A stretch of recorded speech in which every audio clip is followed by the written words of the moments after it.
Okay. Today's physiology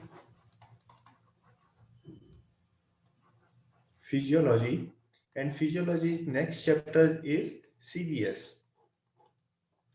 तो कई सारे क्वेश्चंस हैं जो सीरियस पॉइंट ऑफ व्यू से पूछे जाते हैं और हमारे को लगता है ये कहाँ से आए हैं। ये फिजियोलॉजी के सीवीएस क्वेश्चंस होते हैं। तो हमारे को फिजियोलॉजी की सीवीएस पैटर्न पता होनी चाहिए किस तरीके से क्वेश्चंस आते हैं। तो बेसिक कंसेप्ट देखिए, यहाँ पे हमारे को क्या पता होना चाहिए। सबसे पहले कार्डियक मसल्स के बारे में एंड उसके कैरेक्टरिस्टिक्स के बारे में कि कार्डियक मसल्स कैसी होती हैं, उसके क्या कैरेक्टरिस्टिक्स होते हैं। तो कार्डियक मसल्स के क्या होती हैं? कार्डियक मसल्स होती हैं सारी की सारी स्ट्रेट मसल्स। देन ये कैसी होती है? Involuntary.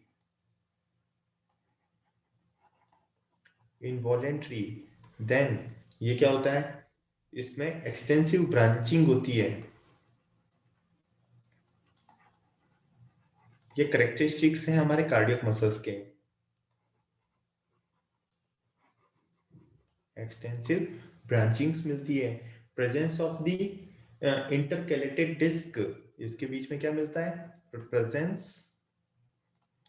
Presence of the intercalated disc,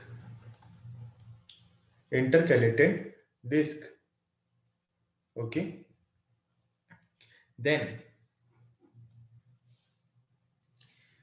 intercalated disc means the present at the jet line and increase cell to cell coherence, जो कि ये क्या करता है? इंटरकैलेटेड डिस्क की वजह से ही क्या मिलता है अपने को इसके अंदर। और यही क्वेश्चन आता है कि कोहेरेंस किस में सबसे ज्यादा मिलता है? कार्डियक मसल्स के अंदर ज्यादा मिलता है, बिकॉज यहाँ पे increase cell to cell coherence मिलता है presence of this intercalated disc की वजह से।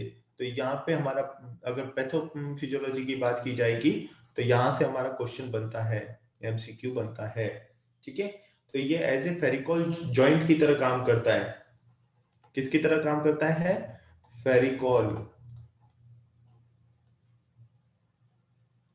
ओके, तो ये फेरिकॉल की तरह काम करता है। कौन करता है ये अपने को पता होना चाहिए। देन यहां पे क्या मिलता है हमारे को? Gap junctions.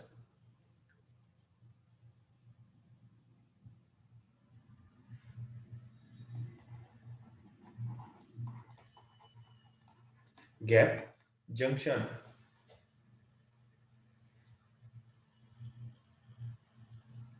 देन यहाँ पे सार्कोट्यूबुलर सिस्टम जो चलता है वो किस तरीके से डिफरेंशिएट होता है स्केलेटल मसल से एंड कार्डियक मसल से, तो उसका डिफरेंशिएटिंग चार्ट अपने को पता होना चाहिए। हम किसकी बात कर रहे हैं? हम बात कर रहे हैं सार्कोट्यूबुलर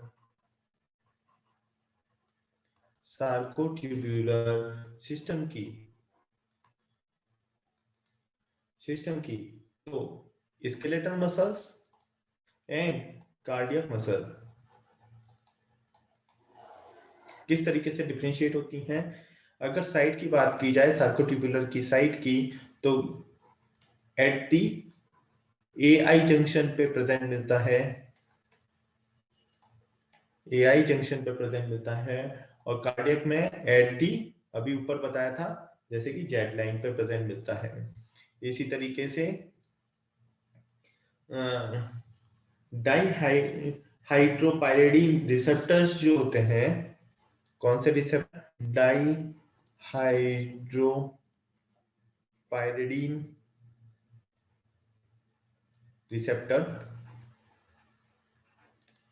रिसेप्टर ये होते हैं वोल्टेज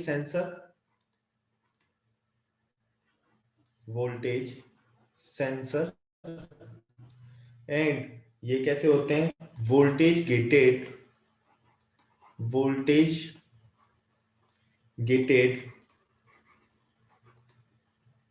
कैल्शियम चैनल।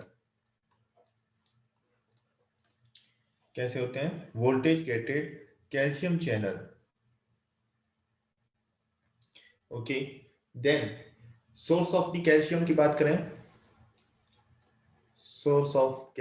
बात करें, तो यहाँ पे आएगा सार्कोप्लाज्मिक रेटिकुलम, सार्कोप्लाज्मिक रेटिकुलम,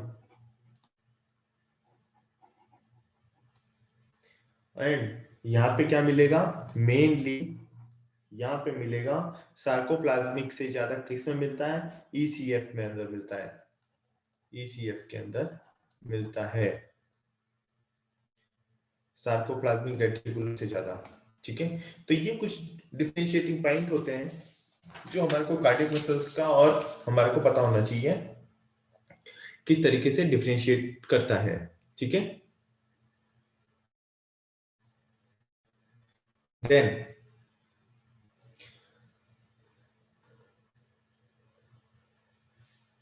अगर कोई भी सिंपैथेटिक एक्टिविटी, अगर कोई भी सिंपैथेटिक एक्टिवेशन होता है,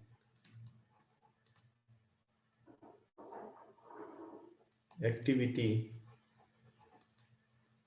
तो वो क्या करेगा, वो through the beta receptor and increase the CAMP से क्या होगा, phosphorylation of the phospholamban. Okay,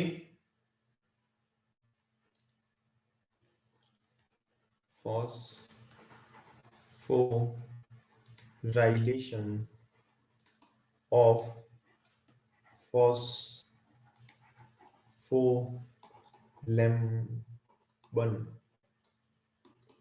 okay,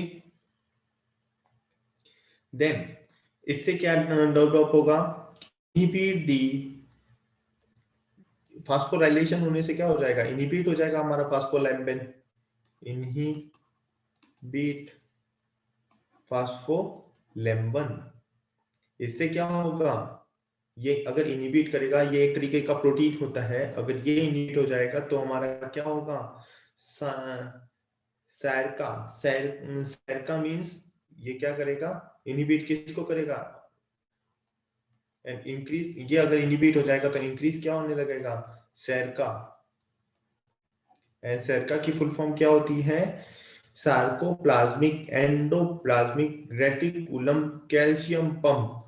ठीक है ना,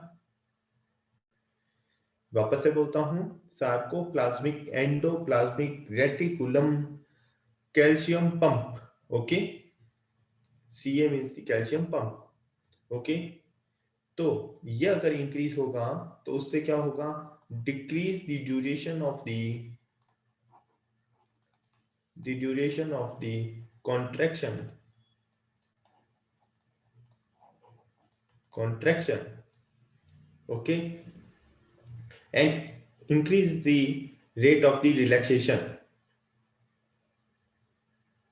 decrease the duration of the contraction, and increase the rate of the relaxation। Okay, तो हमारे को पता होना चाहिए इंक्रीज द सिंपैथेटिक एक्टिविटी से अल्टीमेटली ये सारी चीजें डेवलप होती है, तो किस तरीके से डेवलप होती है। ठीक है, ओके, नेक्स्ट है हमारा प्लेट्यू पोटेंशियल। क्या है, plateau potential. Plateau potential seen in all contractile cells, and RMP is 90 millivolt, 90 millivolt, and इसका ग्राफ किस तरीके से शो होता है हमारा,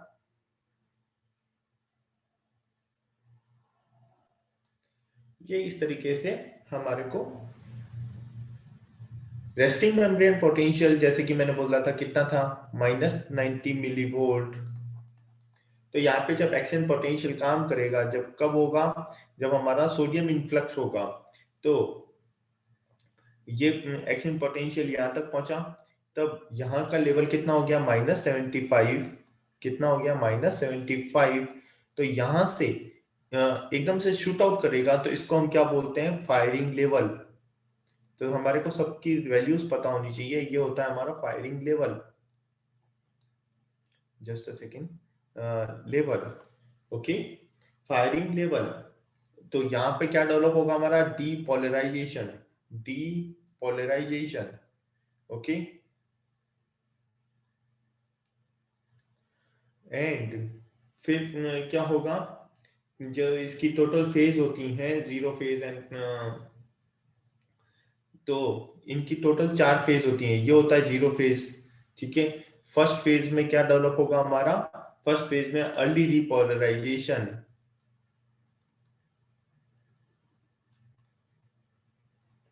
अर्ली रिपोलराइजेशन, ठीक है ना। एंड ये क्यों डेवलप होता है, पोटेशियम इफ्लक्स की वजह से, पोटेशियम इफ्लक्स की वजह से। एंड थर्ड फेज, ये टोटल क्या है, सारे फेजेस, ओके। तो सेकंड फेज मतलब 0, 1 एंड 2, 2 है हमारा प्लेट्यू फेज। कौन सा है, plateau phase. And plateau phase क्यों डेवलप होता है, due to this potassium influx plus calcium influx, influx, okay. और ये क्या होता है, मेनली स्लो होता है, मेनली स्लो होता है, ओके। देन यहां पे हमारा क्या हो जाएगा, कैल्शियम चैनल ब्लॉक हो जाएंगे, क्लोज हो जाएंगे। तो यहाँ पे एकदम से सडनली डाउन फेज डेवलप होती है, इसी को हम क्या कहते हैं, थर्ड फेज। और इसको हम क्या बोलते हैं, लेट रिपोलराइजेशन, लेट रिपोलराइजेशन। और ये किस डेवलप होता है हमारा, पोटेशियम ई फ्लक्स की वजह से, पोटेशियम ई फ्लक्स की वजह से, ओके, ओके। देन थर्ड हो गया, फोर्थ ये जो फेज है, तो वो क्या है, hyperpolarization phase, hyperpolarization phase, okay.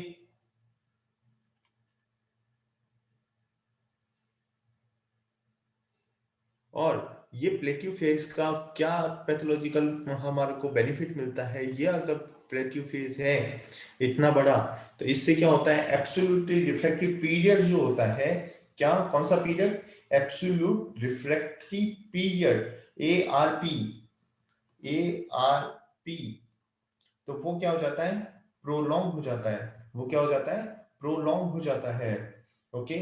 और प्रोलॉन्ग होने से क्या होता है, इसीलिए तो हम जब जन्म लेते हैं और जब हम मरते हैं, तब तक हार्ट कंटिन्यू पंप करता रहता है। और जबकि हम अपने हाथ को अगर डायरेक्टली कॉन्ट्रैक्ट और मूवमेंट करते रहेंगे, थोड़ी देर बाद में हम थक जाते हैं, ठीक है ना। तो ये क्यों अपन थक जाते हैं और क्यों अपनी heart muscles continue contract and relax होती रहती है, due to this absolutely refractive period prolong होने की वजह से। इसका एडवांटेज यही है कि यहाँ पे heart muscles can not be tetanized. Heart की मसल्स क्यों नहीं टिटेनाइज्ड होती हैं, अब समझ में आया, due to this absolute refractory period, okay. अब बात करेंगे पेसमेकर पोटेंशियल की, किसकी बात करेंगे, पेसमेकर मेकर पोटेंशियल की। पेसमेकर पोटेंशियल किस तरीके से वर्क करता है, नॉर्मल की बात करें तो वहां पे, नॉर्मल की बात करें तो सबसे मैक्सिमम कहां पे मिलता है, तो वो होता है ऐसे नोड पे। तो हमारे को पता होना चाहिए एक्शन पेसमेकर पोटेंशियल सबसे ज्यादा कहां पे होता है, मैक्सिमम रेट मिलती है यहाँ पे, मैक्सिमम रेट, ओके।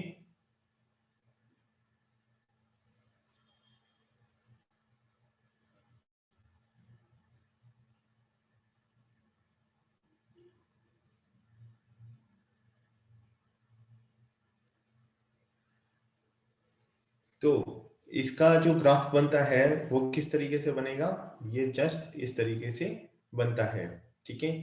इसमें भी हमारा जो डिपोलराइजेशन रिपोलराइजेशन के अंदर जो कॉज पूछा जाता है, वो कॉज या क्वेश्चन जो पूछा जाता है, क्वेश्चन क्या पूछा जाएगा अपने को कि start of pacemaker potential due to this decreased potassium efflux, and second one is the opening of funny channel. कौन से चैनल? F channel. एफ को क्या बोलते हैं? Funny channel. कौन से बोलते हैं चैनल? Funny channel. और इसको किस तरीके से रिप्रेजेंट किया जाता है? एफ से। किससे रिप्रेजेंट किया जाता है? एफ से। तो अपने को क्वेश्चन कहां से आएगा, ये अपने को पता होना चाहिए। स्टार्ट ऑफ दी और ये जो फनी चैनल है, ये क्या करता है? Permit the movement of the sodium and potassium. Sodium and potassium के परमिट करता है मूवमेंट को। तो पेसमेकर पोटेंशियल से यहां से क्वेश्चन डेवलप होता है। Then second one is sympathetic. अगर स्टिमुलेशन है तो सिंपैथेटिक स्टिमुलेशन से क्या होगा? Decrease the duration of the depolarization. अभी बताया भी था, duration of the depolarization. Okay. And अगर डिपोलराइजेशन की ड्यूरेशन डिक्रीज हो गई, मतलब कि हार्ट रेट इंक्रीज हो गई, तो अपने को पता होना चाहिए सिंपैथेटिक क्या करेगा? Increase the heart rate. अगर पैरासिम्पैथेटिक की बात करें तो वहां पे देखिए, पैरा की बात करें तो इसके अंदर क्या हो सकता है? या तो increase the duration of the depolarisation,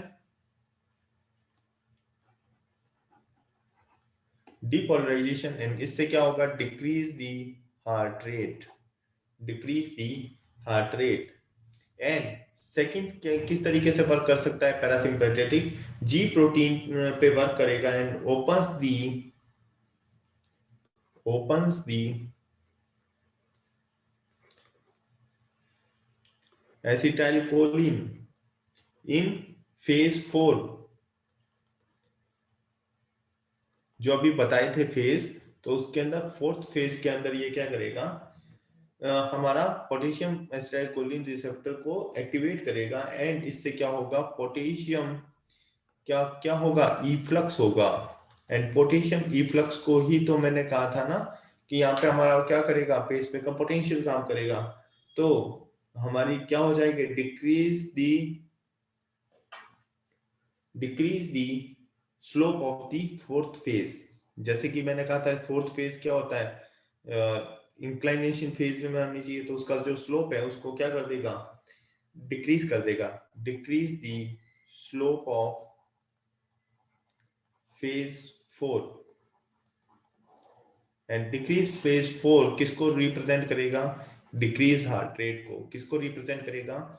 तो अपने को इतनी सारी गणित पता हो या ना हो, हमारे को क्या पता होना चाहिए? सिंपैथेटिक हार्ट रेट को इंक्रीज करता है, डिक्रीज दी सिंपैथेटिक हार्ट रेट। अभी वाला जो डायग्राम बनाया था, जो कि ये वाला जो डायग्राम था, और वो जो मैं स्लोप डिक्रीज की बात कर रहा हूं, तो इसके अंदर जो स्लोप बनेगा तो वो किस तरीके से बनेगा? अब स्लोप डिक्रीज है तो कैसा बनेगा? ये जो है, ये जो स्लोप दिख रहा है, तो वो कैसा? थोड़ा सा लंबा चला जाएगा, तो स्लोप डिक्रीज हो जाएगा। ठीक है। और फिर बाद में वो इस तरीके से फायरिंग लेवल आएगा। ठीक है ना? तो इससे क्या होता है? Longer time to react the firing level by the potassium, क्योंकि पोटेशियम लूज हो रहा है। जबकि इस फेज में क्या होता है? मोर नेगेटिव से लेस नेगेटिव में आना चाहिए, ताकि जल्दी पॉजिटिव इफ्लक्स होना चाहिए ना। तो इसीलिए तो अपने को ये सारी चीजें पता होनी चाहिए।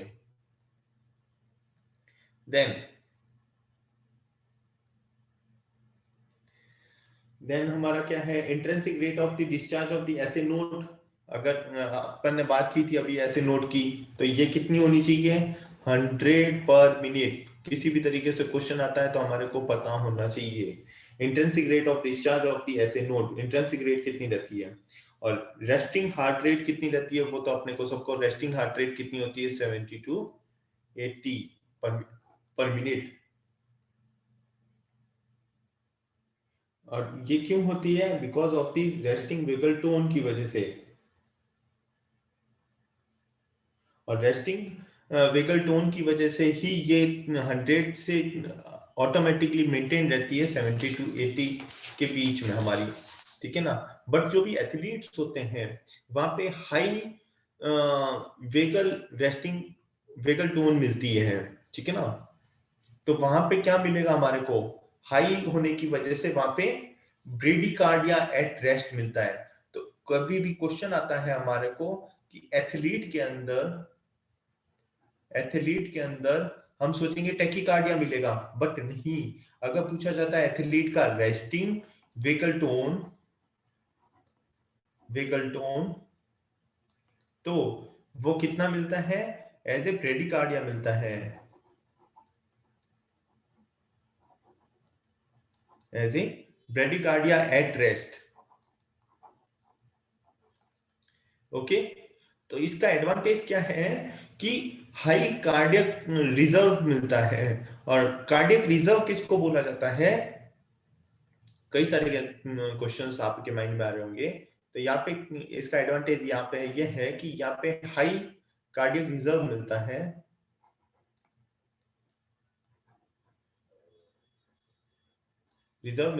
हाई कार्डियक रिजर्व का मतलब क्या है?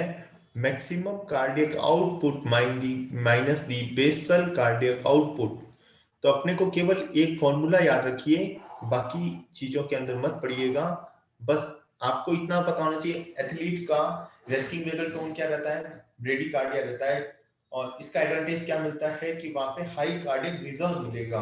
और कार्डियक रिजर्व का फॉर्मूला क्या है हमारे को पता है? मैक्सिमम कार्डियक आउटपुट माइनस दी बेसल कार्डियक आउटपुट, ठीक है। देन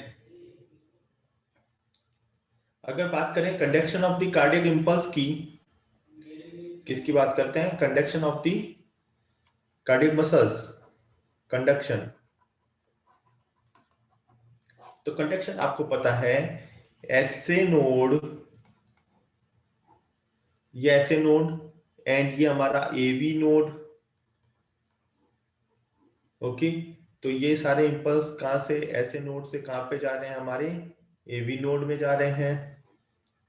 ओके, तो ये तो हुआ 0 0 सेकंड पे, ठीक है। यहाँ पे 3 इंटरनोड्यूलर ट्रैक्ट होते हैं। और ये 3 जो ट्रैक बनाए हैं मैंने, ये कितने हो गए टोटल? 3 इंटर नोड्यूलर ट्रैक्ट होते हैं। कौन कौन से होते हैं ये तीनों ट्रैक? ये देखिए, first one is the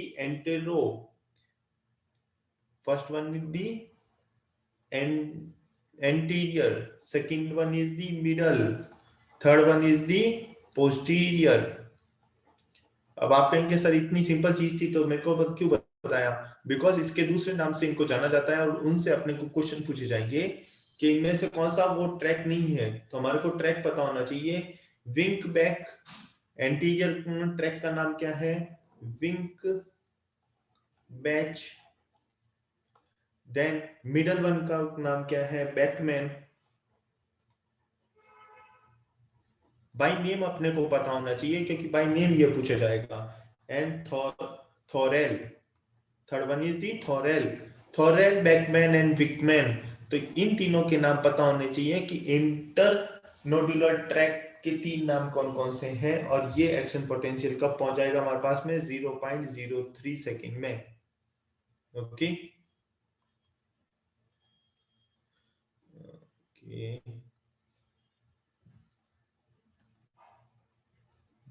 3 second में अगर यहाँ पे पहुंच गया तो यहाँ पे एक होता है हमारे पास में क्या? Just a second.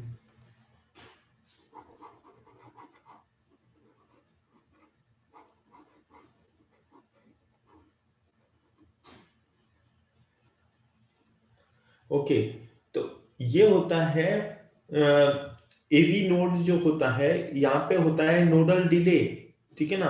तो यहाँ पे हमारे को क्या मिलेगा? Nodal delay. Nodal delay at the AV node by the, कितना डिले करता है ये, 0.1 सेकेंड डिले करता है। और यहीं से हमारा एमसीक्यू आता है कि एवी नोड में कितना डिले मिलता है, तो 0.1 सेकेंड, यहीं से हमारा एमसीक्यू बनता ही बनता है। ठीक है, तो यहां से हमारा, यहीं से स्टार्ट हो जाता है हमारा बंडल ऑफिस एंड यही आगे जाता है। ठीक है, यहीं से हमारा बंडल ऑफिस स्टार्ट होता है और यहाँ पे एंडो, तो अपने को पता होना चाहिए पहले कहाँ पे आता है और फिर बाद में कहाँ से जाता है। पहले आता है हमारा एंडो में, फिर बाद में जाता है एपिकार्डियम में। ठीक है, तो एंडो में कब आ जाएगा, 0.18 second to 0.19 second, and epi में फर्स्ट डीपोलराइज कौन होंगे, पहला क्वेश्चन तो यहीं से बन जाता है, first depolarize is endocardium, then epicardium. Epicardium कब होंगे, 0.21 second and 0.22 second, 0.22 second. Okay, तो ये जो डिले यहाँ पे मिल रहा है, इसी डिले वजह से क्या मिलेगा हमारे को, पीआर इंटरवल मिलता है। क्या मिलता है हमारे को, पीआर इंटरवल मिलता है। और इसी एवी डिले की वजह से क्या मिलेगा, और यहाँ पे क्या नहीं मिलेगा, एक चीज और पता होनी चाहिए, एवी नोड में क्या नहीं मिलता है, गैप जंक्शंस नहीं मिलते हैं, नो गैप जंक्शंस। तो कई बार पूछा जाता है किसमें गैप जंक्शन नहीं है, no gap junction, no gap junctions. और ये डिले होना भी जरूरी है क्योंकि इस डिले से ही तो पहले एट्रिया कॉन्ट्रैक्ट होगा, फिर वेंट्रिकल कॉन्ट्रैक्ट होगा। तो first contract atria, then second contract the ventricle.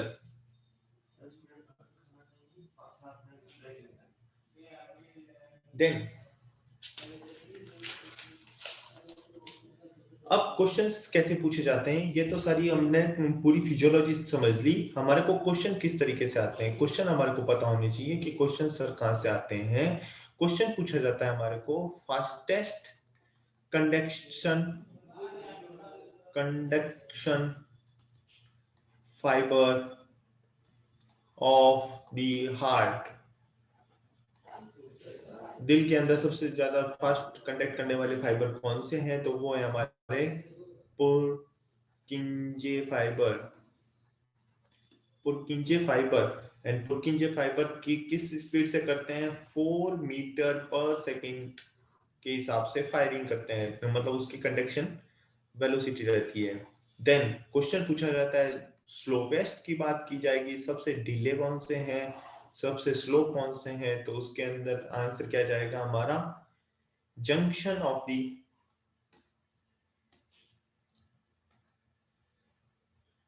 junctional fiber of the AV node, junctional fiber of AV node, and answer is कितना रहेगा, 0.05 मीटर पर सेकेंड।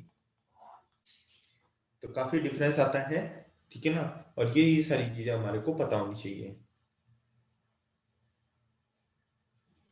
एंड अब किस तरीके से क्वेश्चंस आएंगे, वो आते हैं क्वेश्चन हमारे को कार्डियक के अंदर वेंट्रिकुलर डीपोलराइजेशन से, वेंट्रिकुलर डीपोलराइजेशन। ठीक है, इसका एक डायग्राम बना के रखिए, और डायग्राम किस तरीके से बनेगा इसका, ये सिंपली डायग्राम बनाइए। ओके, ये लेफ्ट साइड है, ये राइट साइड है, कोई कंफ्यूजन नहीं। ठीक है, यहाँ पे हमारा क्या है, यहाँ पे हमारा क्या है, एवी नोड है। तो हमारे जो डीपोलराइजेशन होगा वो इस डायरेक्शन में होगा। किस डायरेक्शन में होगा, इस डायरेक्शन में होगा। तो ये डायरेक्शन अगर अपने को समझ आएगी तभी हम इसका क्वेश्चन का आंसर दे पाएंगे कि फर्स्ट डीपोलराइजेशन किसका होगा, फर्स्ट डीपोलराइजेशन किसका होगा। तो आंसर अपने को पता होना चाहिए, answer is the left upper part of the left upper part of the interventricular septum, interventricular septum, ठीक है। तो सेप्टल डिपोलराइजेशन की अगर बात की जाए, सेप्टल डिपोलराइजेशन की अगर बात की जाए तो वो कैसे होता है, लेफ्ट टू राइट होता है, and second one is the endo to epi होता है, एंडो टू एपी होता है। अभी प्रीवियस स्लाइड में मैंने ये समझाया था। तो left to right and endo to epi, ठीक है। अब क्वेश्चन क्या होता है कि लास्ट में कौन सा डिपोलराइजेशन होता है, तो वो होता है हमारा, और यहीं से क्वेश्चन आता है कि हार्ट का कौन सा पार्ट सबसे लास्ट में डिपोलराइजेशन होता है, तो वो होता है हमारा base of the heart, base of the heart, base of the heart. इसके अंदर हम हमारे को क्या मिल सकता है क्वेश्चन में, posterobasal, posterobasal surface of the heart, okay. और इसके अलावा ऑप्शंस क्या मिल सकते हैं हमारे को लास्ट के अंदर कि pulmonary conus, pulmonary conus, okay, where pulmonary artery arises उसी को क्या बोलते हैं, पल्मोनरी कोनस, ठीक है। तो ये कुछ चीजें हैं जो हमारे को पता होनी चाहिए। और बेसिक फंडा आपको पता है ना कि डीपोलराइजेशन किसको बोलेंगे, डीपोलराइजेशन जहां पे gain of the positive charge, gain of the positive charge, and repolarization is loss of positive charge, okay, just hold a second।